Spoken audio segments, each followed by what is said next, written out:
அன்பர்களே நண்பர்களே, இந்த புத்தம் புதிய காணொலியில் உங்கள் அத்துணை பேரையும் வரவேற்பதில் மிக்க மகிழ்ச்சி கொள்கிறேன். இன்னைக்கு நம்ம மேஷராசியை பற்றி பார்க்க போகிறோம். மேஷராசி காலபுருஷ தத்துவத்துக்கு முதன்மையான ஒரு ராசி. மேஷம் அப்படின்னாலே சூரியன் உச்சம் பெறக்கூடிய இடம். அப்போ இன்னைக்கு நம்ம பேசுகிற தலைப்புக்கும் இதுக்கும் நெருங்கிய தொடர்பு உண்டு. சூரியன் ஒரு ஜாதகத்தில் எந்தெந்த இடத்துல இருக்கக்கூடாது, சூரியன் முதல் 6 வீடுகளில் இருந்தால் என்னென்ன பலன்? ஏன்னா அந்த முதல் 6 வீடுகள் தான் ஒரு மனிதனுடைய வாழ்க்கையையும் வாழ்க்கை சார்ந்த விஷயங்களையும் தீர்மானிக்கக்கூடியது. அப்போ இந்த சூரியனுடைய இருப்பு என்பது ஒரு மனுஷனுடைய வாழ்க்கையை எப்படி மாற்றுது? ஏன்னா சூரியன் ஏன் அவ்வளோ முக்கியம் அப்படின்னு கேட்டோம்னா, சூரியன் தான் ஆத்மகாரகன். நம்ம உயிருடைய ரூபம் ஸ்வரூபம் சூரியன் தான். ஒரு மனிதன் இறந்த பிறகு அவனுடைய உடம்புலேருந்து முதல்ல சூடு தான் வெளியேறுது, சில்லுன்னு ஆயிடுது உடம்பு. இந்த பஞ்சபூதங்களில் முதலாக வெளியேறக்கூடியது சூடு. அப்போ சூரியனுக்கு அவ்வளவு முக்கியத்துவம் உண்டு. சூரியன் உதிக்கலைன்னு சொன்னால் உலகத்தில் உயிர் என்பது பிறக்க முடியாது.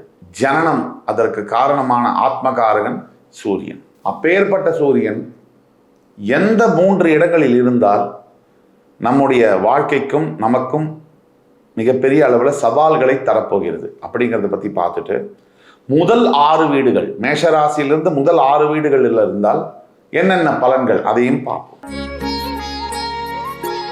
சூரியன் நம்முடைய வாழ்க்கையை முக்கியமான பங்கு வகிப்பது ஏன் அப்படின்னா, சூரியன் தான் நவ கிரகங்களின் ராஜா.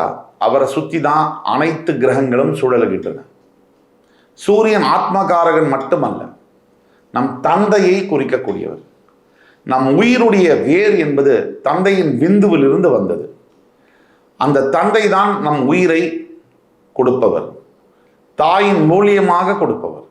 அப்பேற்பட்ட தந்தை எல்லாருடைய மனிதருடைய வாழ்க்கையிலும் அப்பா சரியா இருந்தா ஓரளவுக்கு வாழ்க்கை நல்லபடியாகவே இருக்கு. அப்பா சரியில்லாத நபர்களுடைய குழந்தைகளுடைய வாழ்க்கை நம்ம தான் பார்க்குறோம், சமுதாயத்தில் பார்க்குறோம். எவ்வளவு துன்பங்களுக்கு ஆளாகின்றனர்.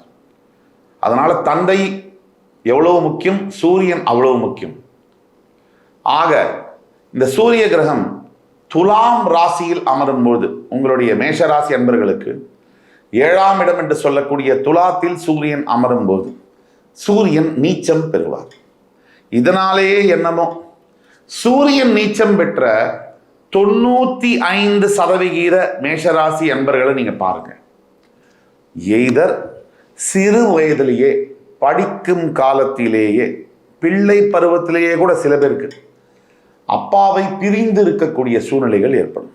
அப்பா பையன் பாசம் இருக்கும், பிசிக்கலா அப்பா கூடவே தொடர்ந்து தினசரி வாழ்க்கையை நடத்த முடியாது. ஒரு வெகு சிலருக்கு தந்தை சிறு வயதிலேயே தந்தையை இழக்கக்கூடிய சூழ்நிலைகளும் பார்க்கிறோம். மேஷராசி அன்பர்களுக்கு பிறப்பு ஜாதகத்தில் சூரியன் நீச்சம் பெற்று துலாம் ராசியில் இருக்கும் பொழுது இந்த மாதிரியான வாய்ப்புகள் அதிகம். ஒரு 15 வயசுக்கு மேலேயே அப்பாவை பிரிந்து எங்கேயோ ஒரு இடத்துல போய் காலேஜ் படிக்கக்கூடியது, எங்கேயோ ஒரு இடத்துல பள்ளிக்கூடம் படிக்க வேண்டியது, இல்லை அப்பா தொழிலுக்காக அவர் வெளியூரில் இருக்கிறது, இது மாதிரியான நிலைகளை பார்க்கணும். ரொம்ப சில பேருக்கு தந்தையாரை இழக்கக்கூடிய சூழ்நிலையும் பார்க்கலாம். மேஷராசியிலிருந்து பிறப்பு ஜாதகத்தில் துலாத்தில் சூரியன் இருக்கும்போது சிறு வயதிலேயே சிங்கிள் பேரண்ட் அப்ரிங்கிங் அப்படின்னு சொல்கிறோம். அம்மாவனால் வளர்க்கப்படக்கூடிய குழந்தைகளாக கூட இருக்கும். அடுத்தபடியாக மேஷராசிக்காரர்களுக்கு 8ஆம் இடம் என்று சொல்லக்கூடிய விருச்சிகத்தில் சூரியன் இருந்தால் பிறப்பு ஜாதகத்தில் இது இன்னுமே கொஞ்சம் சவாலான ஒரு விஷயம். இந்த மாதிரி சமயங்களில் பூர்வீக சொத்து அல்லது தந்தையார் மூலியமாக வரக்கூடிய சொத்து அதை இழக்க நேரிடும். அது மட்டும் இல்லாமல் தந்தையாருடன் இணக்கமான சூழ்நிலையே இருக்காது. எப்போ பாரு அப்பாவும் பையனும் ஒரு வீட்டில் அடிச்சிட்டு இருக்காங்கன்னா அவர் மேஷராசி, அவருடைய ஜாதகத்தில் விருச்சிகத்தில் சூரியன், இது ஒரு அமைப்பு. இது மட்டும்தானா அப்படின்னு கேட்டிங்கன்னா, மேஷராசிக்காரர்களுக்கு 8ஆம் வீடு விருச்சிகத்தில் சூரியன் இருந்தால் கண் மற்றும் எலும்பு சம்பந்தப்பட்ட ஆரோக்கிய குறைபாடுகள் வரக்கூடும். இதெல்லாம் சேர்ந்து ஒருவருடைய வாழ்க்கையில் சூரியன் மேஷராசிக்காரர்களுக்கு 8ல் இருக்கும் பொழுது எந்தெந்த மாதிரியான பிரச்சனைகளை தருவார் அப்படிங்கிறது தான் பார்த்துட்டு வரும். இதையெல்லாம் தாண்டி 6ஆம் வீட்டில் மேஷராசிக்காரர்களுக்கு சூரியன் கன்னிராசியில் இருந்தால் எதிரிகள்னால தொல்லை வரும். அப்பாவே கூட எதிரியா மாறிடுவார். தந்தைக்கும் மகனுக்குமே ஜென்ம விரோதியாக பாவிக்கக்கூடிய நிலைமைகள் வரும். தவிர உஷ்ணம் சம்பந்தப்பட்ட நோய்கள் வரும். அதாவது உடம்புல இந்த கேஸ்ட்ரைட்டிஸ், அசிடிட்டி, அல்சர் சம்பந்தப்பட்ட நோய்களும் வரலாம். மேஷராசிக்காரர்களுக்கு 6 கன்னிராசியில் சூரியன் இருந்தால் இந்த மாதிரியான சூழ்நிலைகள் ஏற்படுகின்றது. இப்போ சூரியன் முதல் வீடு மேஷராசியிலேயே இருக்கார் அப்படின்னா உங்க பிறப்பு ஜாதகத்துல மிகப்பெரிய ஆளுமைத்தன்மை, அதிகார பதவிகளில் நீங்க உட்கார்ந்து அலங்கரிக்கக்கூடிய நிலைமைகள் ஏற்படும். பெரிய விஷயங்களை நிர்வாகம் பண்ணக்கூடிய திறமை உங்களுக்கு வரும். இது சூரியன் உங்கள் ராசியின் முதல் வீடான மேஷ ராசியில் இருக்கும் பொழுது. மேஷராசிக்காரர்களுக்கு சூரியன் 2ஆம் வீடு என்று சொல்லக்கூடிய ரிஷப ராசியில் இருக்கும் பொழுது அதிகமாக நீங்க செலவு பண்ணுவீங்க.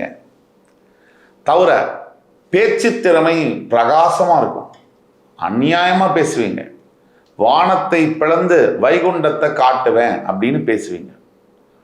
தவிர உங்களுக்கு வாய், கண், தொண்டை போன்ற விஷயங்கள்ல சில ஆரோக்கிய குறைபாடுகள் வரக்கூடும். ஆனாலும் ஒட்டுமொத்தமா உங்களுடைய அறிவுத்திறனாலும் பேச்சு திறமையாலும் உங்கள் வாழ்க்கை நீங்க பிரகாசமா வாழக்கூடிய தன்மை இருக்கும்.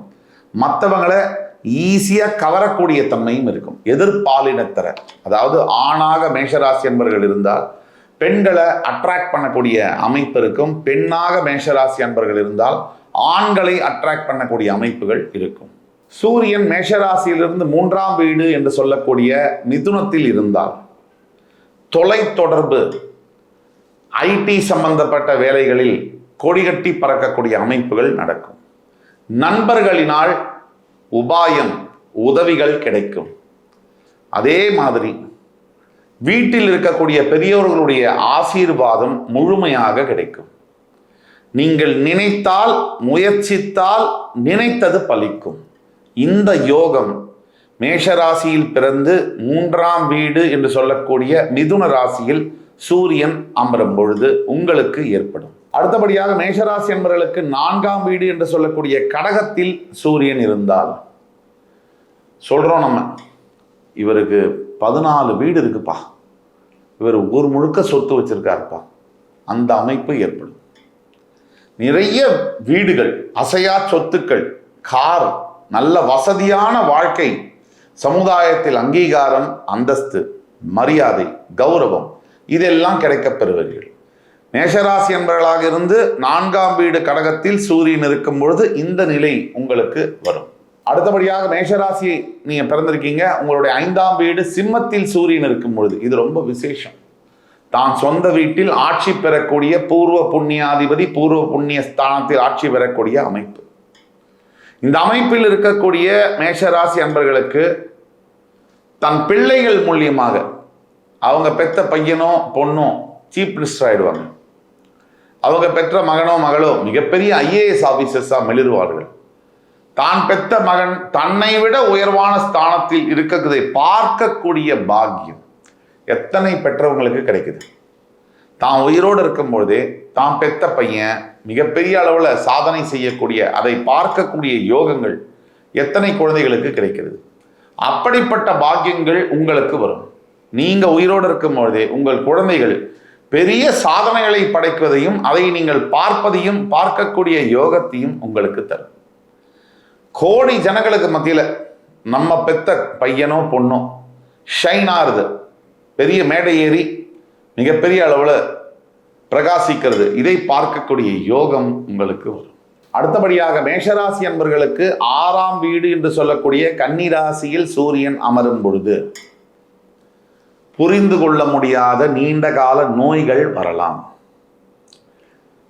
பேக் ஸ்டாபிங் என்று சொல்லக்கூடிய மறைமுக எதிரிகளிலால் தொல்லைகள் வரும். தான் பெற்ற தந்தையே தனக்கு எதிரியாக மாறக்கூடிய பாவங்கள் நடக்கும். ஒட்டுமொத்த சமுதாயமே நமக்கு எதிரியாக இருக்காங்களோ அப்படின்னு தோணுற மாதிரி வாழ்க்கையில சம்பவங்கள் நடக்கிறது. ஆக 1ஆம் இடத்திலிருந்து 6ஆம் இடம் வரைக்கும் சூரியன் அமர்ந்தால் என்னென்ன பலன்கள்னு பார்த்தோம். இப்போ உங்களுடைய பிறப்பு ஜாதகத்துல உங்களுக்கு சந்தேகங்கள் இருக்கு, உங்களுக்கு கேள்விகள் இருக்கு அப்படின்னா கீழே கொடுக்கக்கூடிய வாட்ஸ்அப் நம்பர்ல எங்களை காண்டாக்ட் பண்ணி ஆன்லைன் அப்பாயின்மெண்ட் வாங்கி என்னுடன் நேரடியாக 1-to-1 டிஸ்கஷன்ல நம்ம பண்ணும்போது உங்களுக்கான லைஃப் ப்ரெடிக்ஷன்ஸை மிக துல்லியமாக அக்யூரேட்டாக கணித்து தர முடியும். மேஷராசிக்காரர்களுக்கான பரிகாரம் ஒன்றுதான், ஆதித்ய ஹிருதயம். இதை ஒன்று படிக்கணும், இல்லை யூடியூப்ல போட்டு கேட்கணும். இப்படி செய்யும் பொழுது 48 நாள் ஆதித்ய ஹிருதயம் தொடர்ந்து கேட்கும் பொழுது உங்களுடைய வாழ்க்கையில் நீங்கள் எதிர்பார்க்காத நல்ல மாற்றங்கள் நடக்கும்.